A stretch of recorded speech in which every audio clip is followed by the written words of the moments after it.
إن الحمد لله نحمده ونستعينه ونستغفره ونعوذ بالله من شرور أنفسنا ومن سيئات أعمالنا من يهده الله فلا مضل له ومن يضلله فلا هادي له ونشهد أن لا إله إلا الله وحده لا شريك له ونشهد أن محمدًا عبده ورسوله اللهم صل على محمد وعلى آل محمد كما صليت على إبراهيم وعلى آل إبراهيم إنك حميد مجيد اللهم بارك على محمد وعلى آل محمد كما باركت على إبراهيم وعلى آل إبراهيم إنك حميد مجيد أما بعد فإن خير الحديث كتاب الله وخير الهدي هدي محمد صلى الله عليه وسلم وشر الأمور محدثاتها وكل محدثة بدعة وكل بدعة ضلالة وكل ضلالة في النار فأعوذ بالله السميع العليم من الشيطان الرجيم من همزه ونفخه ونفثه يا أيها الناس اتقوا ربكم الذي خلقكم من نفس واحدة وخلق منها زوجها وبث منهما رجالا كثيرا ونساء واتقوا الله الذي تساءلون به والأرحام إن الله كان عليكم رقيبا رب اشرح لي صدري ويسر لي أمري واحلل عقدة من لساني يفقهوا قولي رب زدني علما رب زدني علما رب زدني علما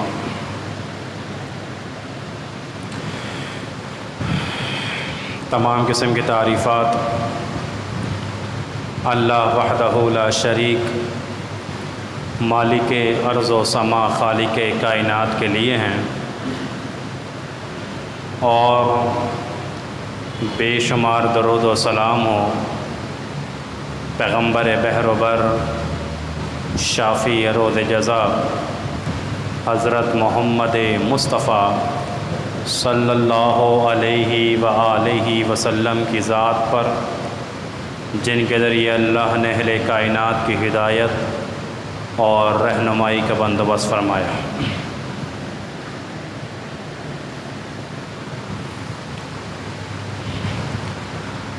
آج کے خطبہ جمعہ کا عنوان تھوڑا سا خشک بھی ہے اور تھوڑا سا سخت بھی ہے۔ تھوڑی سی آواز ہے۔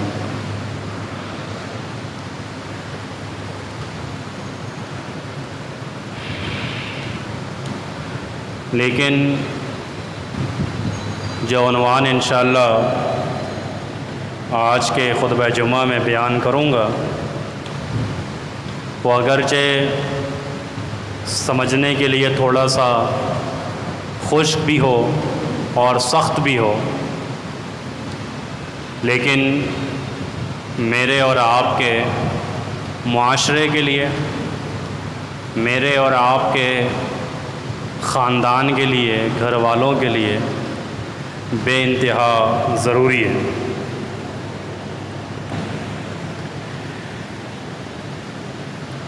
اس دنیا میں جو بھی آیا ہے، جو بھی چیز موجود ہے، وہ ایک دن کمزور ہو جاتی۔ پہلے وہ طاقتور تھی، صحت مند تھی، لیکن دن بہ دن کمزوری کی طرف جانے لگتی ہے۔ جیسے جیسے ایک انسان کی مثال لے لیں، جوان ہے، صحت مند ہے، عمر بڑھتی رہتی ہے، کمزوریاں آتی رہتی ہیں۔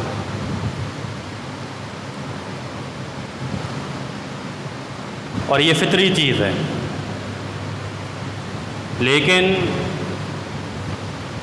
ایک چیز اور ہے کہ جو ہمارے معاشرے میں دن بدن کمزور ہوتی جا رہی ہے، مستقل بنیادوں پر وہ چیز کمزور ہو رہی ہے۔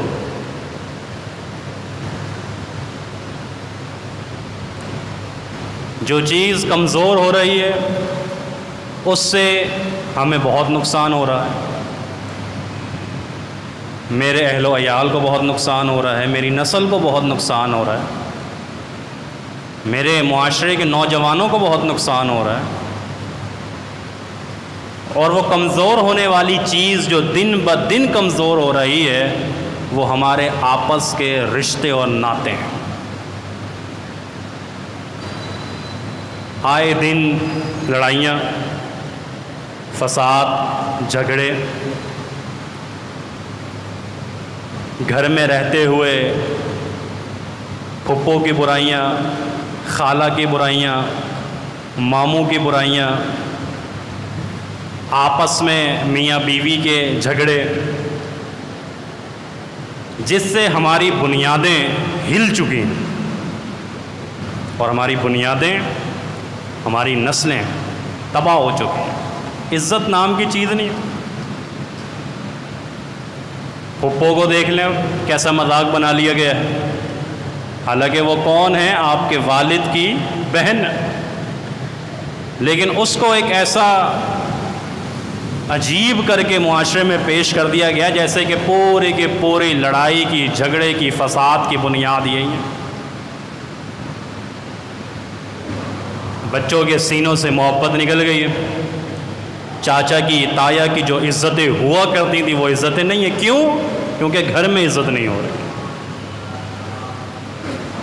بھائی اپنے بھائی کی عزت نہیں کر رہا تو بیٹا اپنے تایا کی عزت نہیں کر رہا، بہن اپنے بھائی کی عزت نہیں کر رہی تو بیٹا اپنے ماموں کی عزت نہیں کر رہا۔ تو خود سوچئے کہ یہ میرے معاشرے میں کتنی اہم ترین چیز ہے، آپس کے رشتے اور ناطے، تعلقات جو دن بدن ہمارے کمزور سے کمزور ہوتے جا رہے ہیں۔ اب آئیے سب سے پہلے تو آج کے خطبے میں یہ سنیں گے کہ یہ رشتے کمزور کیوں ہوتے ہیں، اور پھر اس کی مضبوطی کے اسباب بھی انشاءاللہ آج ہی کے خطبے میں بیان ہوں۔ میں نے خطبہ مسنہ کے بعد جو آیت تلاوت کی، یا ایھا الناس، اے لوگو، اتقو، ڈر جاؤ اللہ سے، اس اللہ سے کہ ربکم الذی خلقکم، جس نے تم کو پیدا کیا، من نفس واحدہ، ایک جان سے۔ سب سے پہلا ذکر جس چیز کا اللہ نے کیا وہ ایک مرد کا کیا، من نفس واحدہ۔ اصل یہ ہے من نفس واحدہ، یہ مرد کون ہے؟ یہ اصل ہے۔ شوہر کیا ہے؟ یہ اصل ہے۔ باپ کیا ہے؟ یہ اصل ہے۔ من نفس واحدہ۔ اسی لیے تو آج مردوں کے اوپر حملے ہوتے ہیں، مردوں کے اوپر حملوں سے مراد وہ حملے کہ یہ ظالم ہے، اس کو اپنے بیوی بچوں کا خیال نہیں ہے، یہ پیچھے دو بچے لڑ رہے ہیں، ان کو ذرا بتا، یہ مستقل آپس میں لڑائی جھگڑے کا۔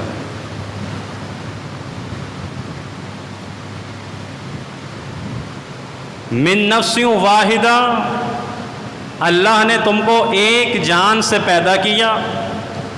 مرد اصل ہے، اس لیے معاشرے میں مرد کی ویلیو کو کم کر دیں، مرد کو ظالم اور جابر، شوہر کو ظالم اور جابر گردان دیں، اس مرد کی اصلیت کو، اصل کو جو رب نے دی ہے، زمین پہ فوقیت دی ہے، وہ ختم ہو جائے گی۔ من نفس واحدہ، یہ اصل ہے۔ وَخَلَقَ مِنْهَا زَوْجَهَا، اللہ رب العالمین نے آگے بیوی کا ذکر کیا، عورت کا ذکر کیا، فرمائے کہ یہ اس اصل کی من نفس واحدہ، اس نفس واحد کی فصل یہ ہے بیوی۔ اب فصل جتنی اچھی ہوگی تو بتائیے رزلٹ آگے کیا ہے؟ من نفس واحدہ وخلق منہا زوجہا وبث منہما رجالا کثیرا ونساء۔ جتنی اچھی تمہاری فصل ہوگی اتنی ہی اچھی تمہاری نسل ہوگی۔ وبث منہما رجالا کثیرا ونساء، پھر ان کے ذریعے اللہ رب العالمین نے مرد اور عورتوں کو کثیر تعداد میں پیدا کیا۔ تو اس لیے کوشش یہ کیجئے کہ ہم اصل ہیں، اور اللہ نے جو فصل مجھے عطا کی ہے میں اس کی اس طرح دیکھ بھال کروں۔ اور یہ فصل میں کیوں کہہ رہا ہوں؟ کیونکہ قرآن کریم میں ایک اور مقام پہ اللہ نے فرمایا تمہاری بیویاں تمہاری کھیتی ہیں، تو یہ فصل ہے۔ تو اللہ نے مجھے اصل بنایا اور اپنی توفیق سے فصل عطا کری، تو شرعی احکامات اور شرعی حدود اور قیود میں رہتے ہوئے اپنی فصل کی سبزہ زاری کے لیے، تر و تازگی کے لیے کام کروں تو تمہاری نسل خود بخود صحیح ہو جائے گی۔ لیکن اگر اصل میں بھی فالٹ ہے اور فصل میں بھی وہ بیج نہیں بویا جا رہا جو بیج بونے کا حکم ہے، تو پھر نسل تباہی اور بربادی کی طرف ہوگی۔ یہاں تک بات سمجھ میں آئی آپ کے؟ من نفس واحدہ اصل، وخلق منہا زوجہا فصل، اور اس کے بعد جو کچھ بھی ہے جتنے بھی رشتے ہیں وہ سب نسل۔ تو ہمیں کس کی حفاظت کرنی ہے؟ اپنے آپ کی حفاظت کرنی ہے اور اپنی فصل کی حفاظت کرنی ہے۔ اسی لیے شوہر کے مقام کو معاشرے سے مٹا دو، مرد کی حیثیت کو نیچا گرا دو، تو اس کے بعد آٹومیٹک نسلیں تباہ اور برباد ہو جائیں گی۔ اگر ماں کہے کہ تیرا باپ اس نے تو ساری زندگی جو ہے نا مجھے سمجھ لو میری زندگی برباد ہو گئی، صرف تمہارے لیے میں اس کے ساتھ ہوں، تو بتائیے عزت ہوگی؟ گھر میں احترام ہوگا؟ اکرام ہوگا والد کا؟ نہیں ہوگا۔ اور باپ بھی اگر اپنی ماں اپنی بیوی کے بارے میں اپنے بچوں سے کہہ دے کہ اس عورت کے ساتھ تو میرا جینا بہت مشکل تھا لیکن میں نے گزارا کیا ہے، عزت ہوگی؟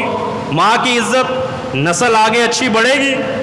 نہیں بڑھے گی۔ اصل اور فصل کو خیال کرنا چاہیے اپنی نسل کے لیے، تاکہ وہ آئندہ کے لیے صدقہ جاریہ بنے، وبال جان نہ بنے ان کے لیے۔ زمانہ جاہلیت میں محمد رسول اللہ صلی اللہ علیہ وآلہ وسلم کی بعثت سے قبل شادی کے یا نکاح کے، یا آپ اس کو نکاح کا نام تو نہ دیں، لیکن مرد کے ساتھ تعلقات استوار کرنے کے کچھ طریقے رائج تھے جو بالکل ہی ایسے طریقے تھے کہ جو نہ انسانی فطرت ماننے کو تیار تھی اور نہ ہی کوئی پچھلے انبیاء میں کوئی ایسا طریقے رائج تھے۔ بد تہذیبی، بے ادبی۔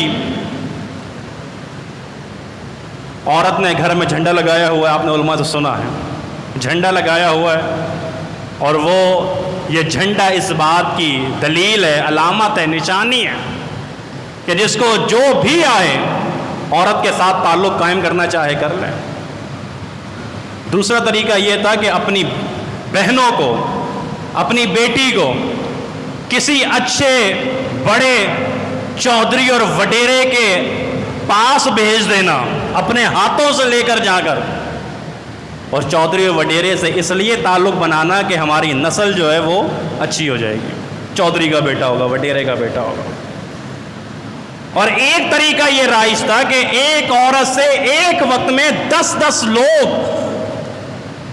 وہ تعلق بناتے، اور جب وہ حاملہ ہوتی اور بچہ پیدا کر چکی ہوتی، وہ 10 کے 10 لوگ آتے، 10 کے 10 لوگ آتے، اور جس مرد پہ وہ انگلی رکھتی تو پتہ یہ چلتا کہ یہ اسی کا بیٹا ہے، یعنی جس نے انگلی رکھ دی وہ بیٹا۔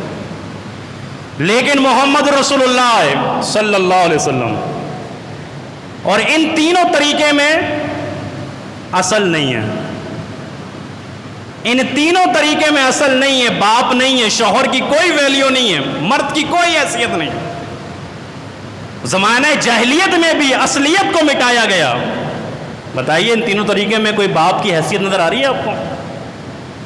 شوہر کا کوئی مقام نظر آ رہا ہے ان تینوں طریقے کے اندر آپ کو؟ ان تینوں طریقے میں باپ کی، شوہر کی کوئی حیثیت اس اصل کی جس کو اللہ نے کہا من نفس واحدہ نظر نہیں آ رہی۔ لیکن جب محمد رسول اللہ ہے صلی اللہ علیہ وسلم، نبی رحمت صلی اللہ علیہ وسلم نے کیا فرمایا؟ یا معاشر الشباب، او نوجوانوں کی جماعت، او میرے نوجوانوں،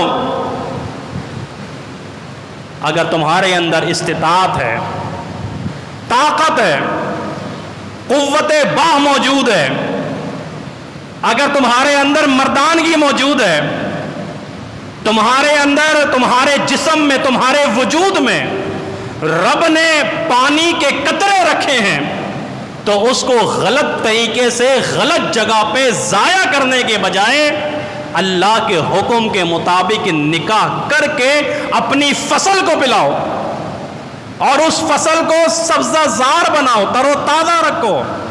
جب تم اس وجود کے پانی کو اس جگہ پر مہیا کرو گے جو جگہ اللہ نے بنائی ہے اللہ کے حکم سے، تو پھر تمہاری نسلیں اللہ اکبر خوشحالی کی طرف ہوں گی، ورنہ تمہاری نسلیں برباد ہو جائیں۔ تو اللہ کے نبی علیہ الصلوۃ والسلام نے آ کے مقام کس کو دیا؟ اصل کو دیا، من نفس واحدہ، اس کو دیا، یہ مرد کو دیا کہ تم نکاح کرو، تم احکامات شریعہ کو مکمل طور پہ اس پر عمل کرو، پھر کیا ہوگا؟ پھر اللہ رب العالمین تم سے راضی ہوگا، تمہاری فصل بھی اچھی رہے گی اور تمہاری نسل بھی اچھی ہو جائے گی۔ ایک اور بات ضمناً بیان کر دوں، عنوان تو نہیں ہے لیکن ضمناً بیان کر دوں۔ نکاح کے موقع پہ ہمارے ہاں گواہان کو بلایا جاتا ہے، اور اچانک بنایا جاتا ہے، موجود ہوتے ہیں قاضی صاحب، اور کسی کو بھی چچا ہیں، پھپھا ہیں، تایا ہیں، چاچا ہیں، ماموں ہیں، بہنوئی ہیں، سالہ ہے، اس کو اسی وقت بلا لیا جاتا ہے۔ شناختی کارڈ ہے تمہارے پاس؟ آ جاؤ ادھر گواہ بن جاؤ۔ نہیں میرے بھائی، یہ گواہان وہ ہونے چاہیے کہ جو اللہ اور اس کے رسول کی شریعت کے پابند ہوں، اور کم سے کم اتنے تو ہونے چاہیے کہ 5 وقتہ نماز کے پابند ہوں۔ جو 5 وقتہ نماز کا پابند نہیں، جو اپنے رب سے وفادار نہیں، جو اللہ کے ساتھ وفائیں نہیں کرتا، اس کو آپ گواہ بنا رہے ہو اس موقع پہ۔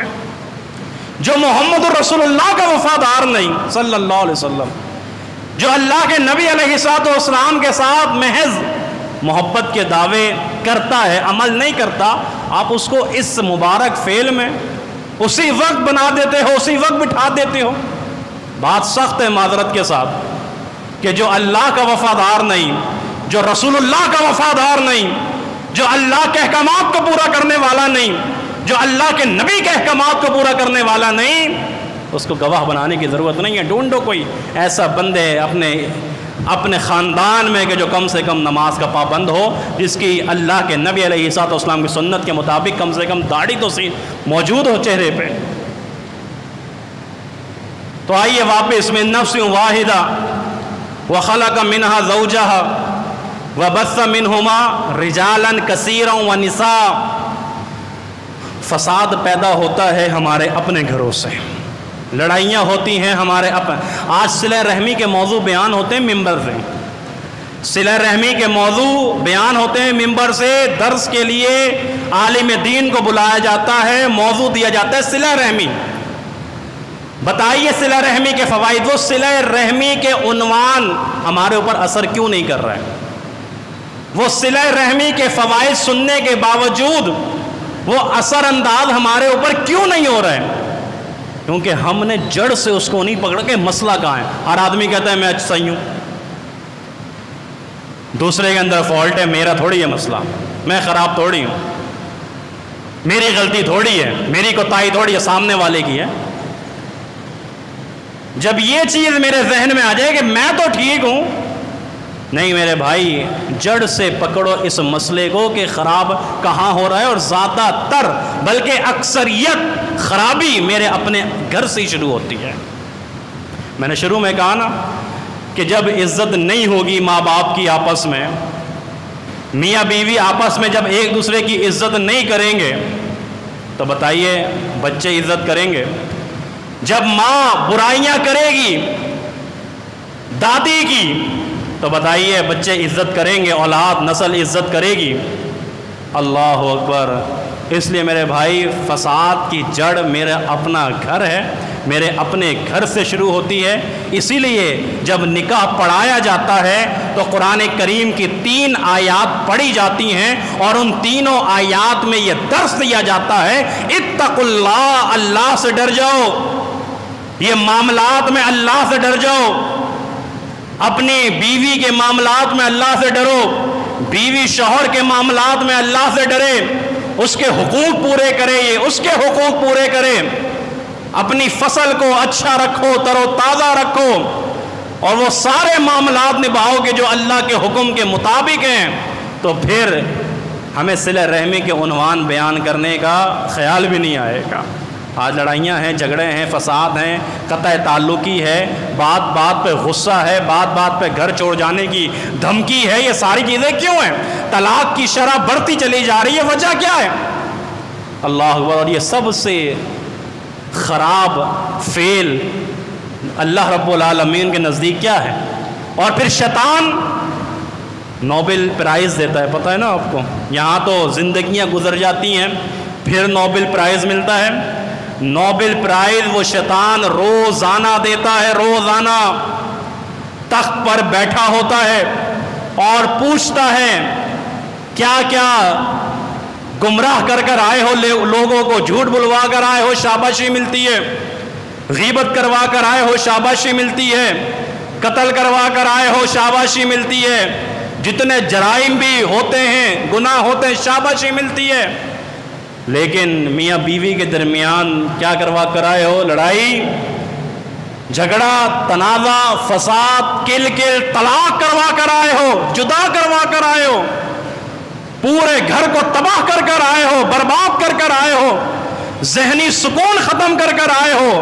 آؤ ہمارے تخت پر بیٹھو، سب سے اعلیٰ کام تم کر کر. شیطان کو خوش کرنے کا طریقہ نہیں. اور وہ حدیث اپنے ذہنوں میں رکھا کریں کہ محمد رسول اللہ صلی اللہ علیہ وسلم نے جب ایک صحابی کو نصیحت کرتے ہوئے فرمایا تھا کہ لا تغضب لا تغضب لا تغضب، غصہ نہ کر، غصہ نہ کر، غصہ نہ کر. کئی دفعہ اس نے پوچھا، بار بار اللہ کے نبی کہتے رہے غصہ نہ کر، غصہ نہ کر. کیوں؟ کیونکہ تمام لڑائیوں فساد کی جڑ کیا ہے؟ غصہ ہے. آئیے میرے بھائیوں، دوستوں، میری مائیں بہنیں بھی سن رہی ہوں گی، عزت کیجیے، ایک دوسرے کا خیال کیجیے، ایک دوسرے کا احترام کیجیے، اور اپنے بچوں کو بھی سکھائیے عزت کرنا، احترام کرنا، ادب کرنا، رحم کے رشتوں کا ادب کرنا سکھائیے. باپ ننیحال کا بتائے کہ تمہاری ماں کے رشتہ دار ہیں، کوئی معمولی لوگ نہیں ہیں. ماں باپ کا بتائے، ددیحال کا بتائے تمہارے باپ کے رشتہ دار ہیں، تمہارے والد کے رشتہ دار ہیں، کوئی معمولی لوگ نہیں ہیں. ادب کرنا سکھائیے، خالاؤں کا، ماموں کا، تایاؤں کا، چاچوں کا ادب کرنا سکھائیے. ان کے سینے میں یہ ادب ڈالیے، احترام ڈالیے. یہ تمہارے رحم کے رشتے ہیں، یہ تمہارے ماں باپ سے چلے ہیں رشتے، یہ تعلق تمہارے ماں باپ سے بنا ہے. تم کیسے نفرتیں پیدا کر لیتے ہو، کدورتیں پیدا کر لیتے ہو، ایک دوسرے سے دور کر لیتے ہو، ایک دوسرے کی شکلیں تک نہیں دیکھتے، سالوں گزر جاتے. نہیں بھائی، خوشیوں میں بھی شریک ہوا کرو، غمیوں میں بھی شریک ہوا کرو. خوشی کے موقع پہ حسد نہیں کیا کرو رشتہ داروں سے، غمی کے موقع پہ خوش نہ ہوا کرو، اور خوشی کو غمی میں بدلنے کی کوشش نہ کیا کرو کہ خوشی کا موقع کرو لڑائی اس گھر کے اندر، خوشی کا موقع ہے ڈالو یہاں پہ کوئی تنازع نہیں. یہ نہیں سکھاتا واتقوا اللہ نکاح کے موقع پہ یہ جو آیات ہیں ان کا ترجمہ کبھی پڑھو جا کے، اللہ سے ڈر جاؤ، اللہ سے ڈر جاؤ، اللہ سے ڈر جاؤ، اللہ سے ڈرو اور ان معاملات کو سدھارو اپنے۔ اللہ اکبر۔ میرے بھائی اور دوستوں، یہ تو ماں باپ کی بات ہوئی، اصل اور فصل کی بات ہوئی، اولادوں کو کیا چاہیے؟ بات سنیں، توحید کے بعد اللہ پر ایمان لانے کے بعد علماء فرماتے ہیں محدث سب سے بڑی نیکی کیا ہے؟ والدین کے ساتھ حسن سلوک کرنا، والدین کے ساتھ حسن سلوک کرنا۔ وَقَضَىٰ رَبُّكَ أَلَّا تَعْبُدُوا إِلَّا إِيَّاهُ وَبِالْوَالِدَيْنِ إِحْسَانًا۔ تیرے رب کا فیصلہ عبادت اللہ کی، اور پھر اس کے بعد وَبِالْوَالِدَيْنِ إِحْسَانًا، اپنے والدین کے ساتھ احسان کرو، اپنے والدین کے ساتھ محبت کے ساتھ پیش آؤ، نرمی کے ساتھ پیش آؤ، خندہ پیشانی کے ساتھ پیش آؤ، محبت کے ساتھ۔ اور کب ہوگا یہ معاملہ؟ کب ہوگا؟ کہ جب وہ آپ کو دیکھیں گے نرمی سے بات کرتے ہوئے، جب وہ آپ کو دیکھیں گے اپنے بزرگوں کی عزت کرتے ہوئے، جب وہ آپ کو دیکھیں گے اپنے ساس سسر کا احترام کرتے ہوئے، وہ جب آپ کو دیکھیں گے اپنے بہن بھائیوں کا احترام کرتے ہوئے، آپ کا ادب کریں گے، آپ کا احترام کریں گے۔ اللہ اکبر۔ ایک معروف واقعہ ہے، یاد آیا، چھوٹا بچہ ہے، نقشہ نویس بننا چاہتا ہے، جس کو آرکیٹیکچر کہتے ہیں انگلش میں، نقشہ نویس۔ ٹیچر نے اسکول میں اسائنمنٹ دے دیا اپنے گھر کا نقشہ بنانا۔ کیسا بناؤ گے؟ ڈائننگ ٹیبل پہ بیٹھا ہوا ہے، کھانے کا وقت ہے، سامنے نقشہ ہے، والد والدہ بھی موجود ہیں۔ نقشے کو والد صاحب نے دیکھا، بڑا پیارا بنایا، کندھے پہ تھپکی دی، مجھے لگتا ہے یہ تم نے نہیں بنایا۔ نہیں بابا، میں نے بنایا ہے۔ مجھے لگتا ہے تمہاری ٹیچر نے بنایا ہے۔ نہیں نہیں، میں نے خود بنایا ہے۔ اچھا ذرا بتاؤ تم نے پھر اس جو گھر تم چاہتے ہو اس گھر میں تم نے کیا کیا بنایا ہوا ہے اپنی سہولت کے لیے؟ بچہ بتاتا ہے بابا یہ میں نے 2 بیڈ روم بنائے ہوئے ہیں، گھر میں 2 بیڈ روم۔ 2 کیوں ہیں؟ کس کے لیے ہیں؟ بابا دونوں میرے لیے ہیں، دونوں میرے لیے ہیں۔ کیوں تمہارے لیے؟ وہ اس لیے کہ اگر مجھے ایک میں آرام نہیں آیا تو میں دوسرے میں جا کے لیٹوں گا، سکون کے لیے۔ آگے چلو، آگے کیا ہے؟ آگے میں نے ٹی وی لانچ بنایا ہوا ہے۔ اس سے آگے کیا ہے؟ اس سے آگے میں نے ڈرائنگ روم بنایا ہوا ہے۔ اس سے آگے کیا ہے؟ اس سے آگے میں نے سوئمنگ پول بنایا ہوا ہے۔ سوئمنگ پول سے آگے کیا ہے؟ سوئمنگ پول سے آگے میں نے لان بنایا ہوا ہے، اور بالکل مین گیٹ کے پاس میں نے ایک چھوٹا سا اسٹور بنایا ہے۔ بابا نے پوچھا اسٹور کس لیے؟ بیٹے نے کہا وہ آپ کے لیے۔ بیٹے نے کہا وہ آپ کے لیے بنایا، یہ بیڈ روم میرے لیے، یہ کچن ہم سب کے لیے، یہ ڈرائنگ روم مہمانوں کے لیے، یہ سوئمنگ پول بھی ہمارے لیے، یہ لان بھی، لیکن وہ چھوٹا سا اسٹور کس کے لیے ہے؟ وہ چھوٹا سا اسٹور آپ کے لیے۔ وہ کس لیے؟ میرے لیے اتنا چھوٹا کمرہ؟ جی بابا آپ کے لیے چھوٹا کمرہ اس لیے ہے کہ دادا ابو بھی تو اسی کمرے میں رہتے ہیں، دادا ابو بھی تو اسی کمرے میں رہتے ہیں۔ ابا ایک دم جھنجھلا کر بولتے ہیں یہ تمہاری ٹیچر نے تمہیں سمجھایا ہوگا، الزام ادھر ہے۔ اس نے کہا نہیں، یہ پورا کا پورا نقشہ اسٹور کے علاوہ میں نے بنایا ہے، اور یہ اسٹور میں نے خود بنایا ہے، اپنے ذہن سے بنایا، آپ کے لیے بنایا۔ بچے جو دیکھیں گے وہ سیکھیں گے۔ ہم اگر اپنے آپ کو صحیح نہیں کریں گے ہماری نسل برباد ہو۔ ہم اگر اپنے آپ کی اصلاح نہیں کریں گے، ہم عزت و احترام پہلے میاں بیوی دوسرے کا نہیں کریں گے، پھر اپنے رشتہ داروں کا اگر نہیں کریں گے، ہماری نسلیں برباد ہوں گی۔ پھر دعائیں کروائیں گے آپ، پھر آپ بولیں گے میرا بچہ بگڑ رہا ہے، پھر آپ یہاں پر آ کے شکایتیں کریں گے، اور ایسا ہوگا جیسا یہ واقعہ ہوا ہے۔ وہ آپ کو بالکل آخر میں رکھے گا، آپ کا مقام نہیں ہوگا۔ حالانکہ قرآن تو یہ کہتا ہے کہ رب کی توحید کے بعد والدین ہیں، اللہ پر ایمان کے بعد والدین ہیں، لیکن ادب نہیں ہے، عزت نہیں ہے، احترام نہیں ہے۔ دیکھیے پتہ نہیں آپ کو آج بات سمجھ میں آ رہی ہوں نہیں آ رہی ہوں، سخت ترین باتیں. یہ قطع رحمی، تعلق کو توڑنا، معاملات ختم کر دینا، سالوں ہو جائیں بہن بھائیوں، یہ حق مارنا بہن اور بھائیوں کے، جائیدادوں میں حصہ نہ دینا.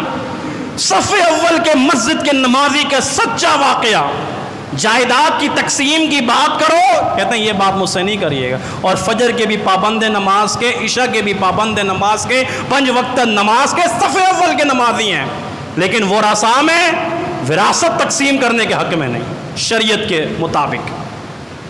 کیا کرو گے؟ کہاں لے کے جاؤ گے؟ کب تک کھاؤ گے؟ کب تک جیو گے؟ وَتَأْكُلُونَ التُّرَاثَ، اور پھر بہنوں کو حق نہیں دیا جاتا. بہنوں کو یہ ایک بڑا عجیب ہے جی.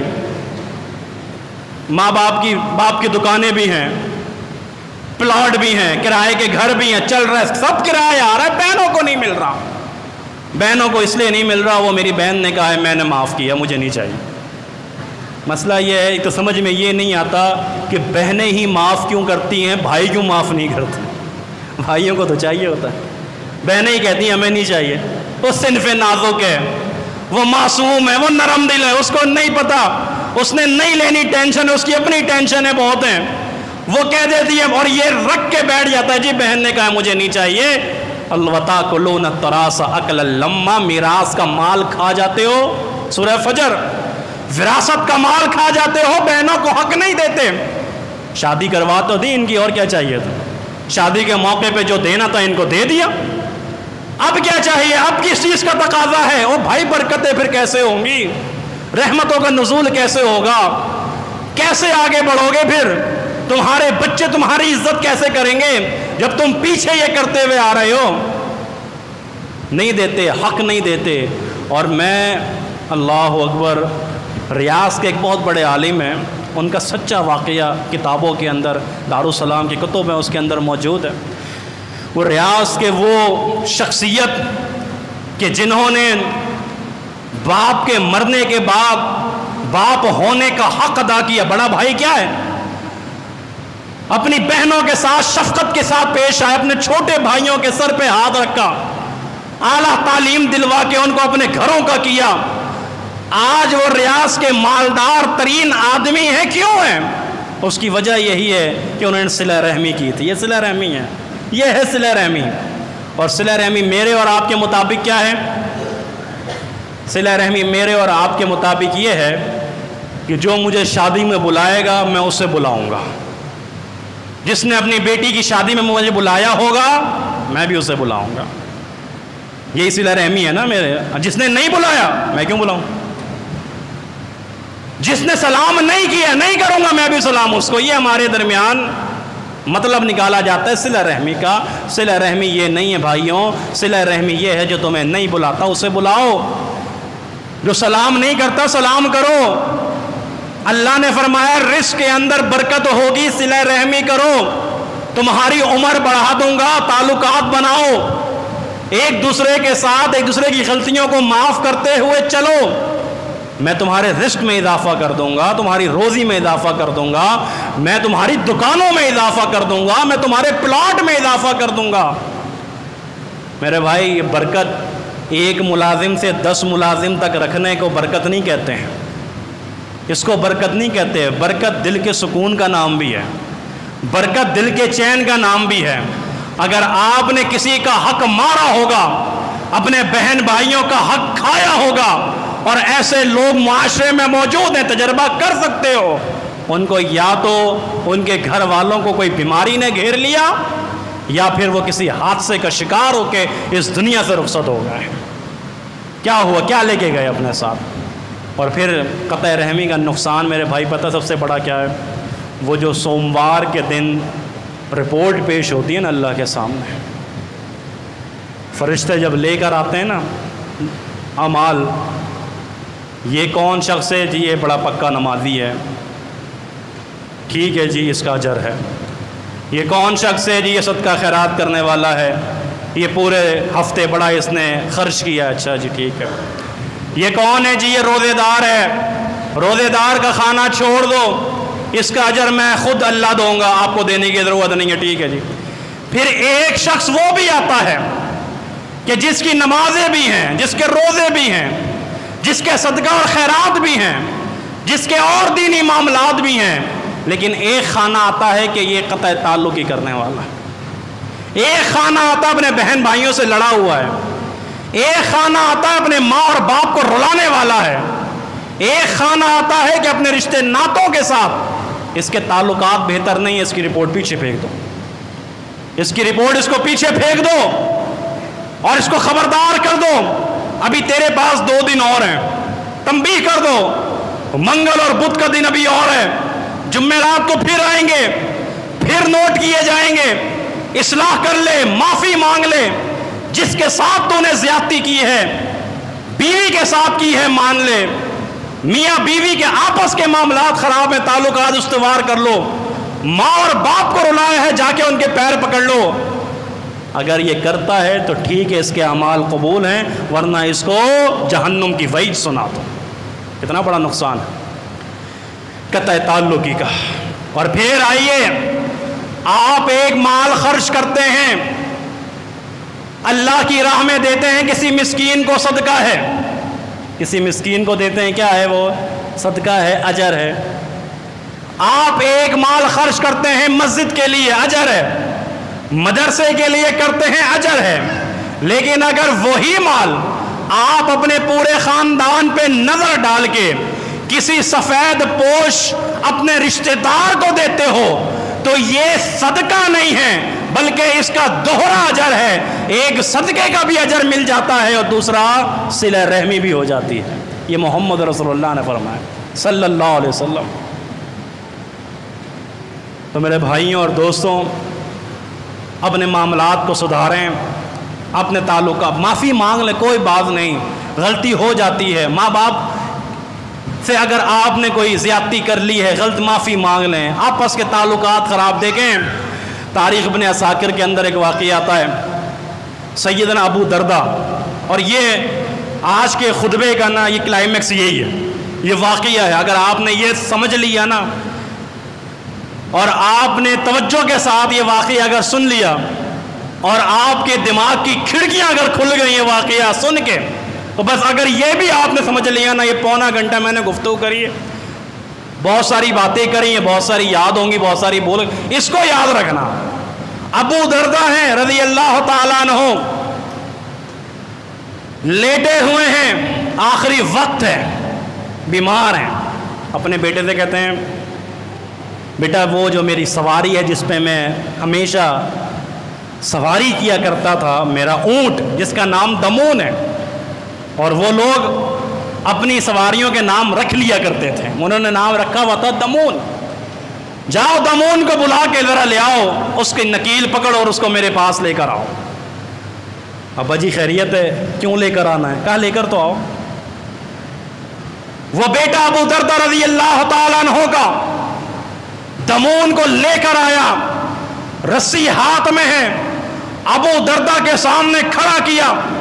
سیدنا ابو دردہ رضی اللہ تعالیٰ عنہ نے دمون کو مخاطب، اونٹ کو، جانور کو مخاطب کر کے فرمایا تو ساری زندگی میرے ساتھ رہا ہے، دیکھ کبھی تجھے میں نے چارے کی کمی نہیں ہونے دی، کبھی میں نے غذا کی کمی نہیں ہونے دی، کبھی میں نے تجھے خوراک کی کمی نہیں ہونے دی، کبھی تجھ پہ زیادہ لوڈ اور بوجھ نہیں ڈالا، کبھی ایسی پہاڑی پر لے کر نہیں گیا جس پہ تو نہ چڑھ سکتا ہو، لیکن اس کے باوجود میں نے چڑھایا ہو، ایسا کبھی نہیں ہوا، لیکن میں پھر بھی انسان ہوں، میں پھر بھی انسان ہوں، میں پھر بھی بشر ہوں، میرا آخری وقت چل رہا ہے، میں تجھ سے معافی مانگتا ہوں کہ اگر انسان ہونے کے ناطے کوئی غلطی مجھ سے ہو گئی ہو، کوئی زیادتی مجھ سے ہو گئی ہو، مجھے معاف کر دینا، کل قیامت کے دن اللہ سے شکایت مت کرنا،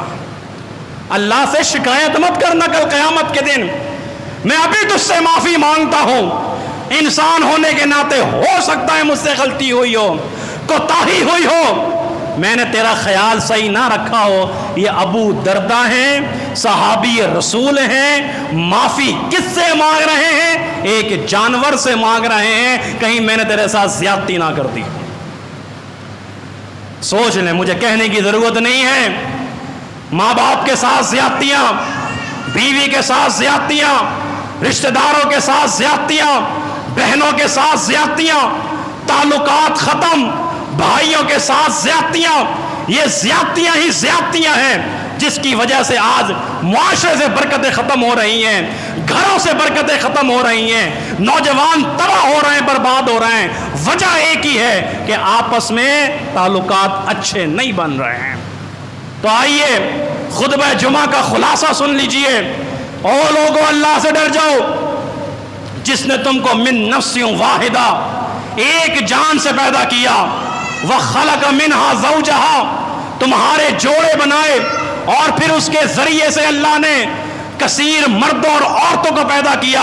واتقوا اللہ، اللہ نے پھر کہا مجھ سے ڈر جاؤ، بِهِ تَسَاءَلُونَ وَالْأَرْحَامَ إِنَّ اللَّهَ كَانَ عَلَيْكُمْ رَقِيبًا۔ جو تمہارے رحم کے رشتے ہیں، جو تمہارے باپ کے رشتے ہیں، ان کے ساتھ اچھا تعلق بناؤ۔ ماں کے رشتے ہیں، تعلقات اچھے بناؤ۔ میاں بیوی آپس میں تعلقات اچھے بنائیں، ایک دوسرے کا احترام کریں، ایک دوسرے کا ادب کریں، ایک دوسرے کی تعظیم کریں۔ ماں اپنے شوہر کے رشتہ داروں کی تعظیم کرے، شوہر اپنی بیوی کے رشتہ داروں کی تعظیم کرے، تو دیکھنا جو تمہاری نسل ہوگی وہ تمہاری تعظیم کرے گی اور تمہارا ادب و احترام کرے گی۔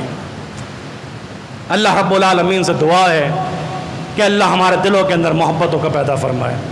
اللہ رب العالمین ہمارے دلوں سے نفرتوں کو نکال پھینکے، کدورتوں کو نکال پھینکے، تنازعات اللہ رب العالمین ہمارے گھروں سے، ہمارے معاشرے سے، ہمارے رشتہ داروں سے ختم فرما دے، اور اللہ ہمیں ایک دوسرے کو معاف کرنے کی توفیق عطا فرما دے۔ اللہ ہمیں حسن سلوک کرنے والا بنا دے، اللہ ہمیں بھائیوں کا حق ادا کرنے والا بنا دے، اللہ ہمیں بہنوں کا حق ادا کرنے والا بنا دے، اللہ ہمیں اپنے ماں باپ کا حق ادا کرنے والا بنا دے۔ اللہ رب العالمین سے دعا ہے یا اللہ ہمیں دین اسلام کا صحیح فہم عطا فرما اور اس کے مطابق عمل کرنے کی توفیق عطا فرما۔ یا اللہ جب تک زندہ ہیں اسلام پہ زندہ رکھ، اور موت دے تو شہادت کی موت نصیب فرما۔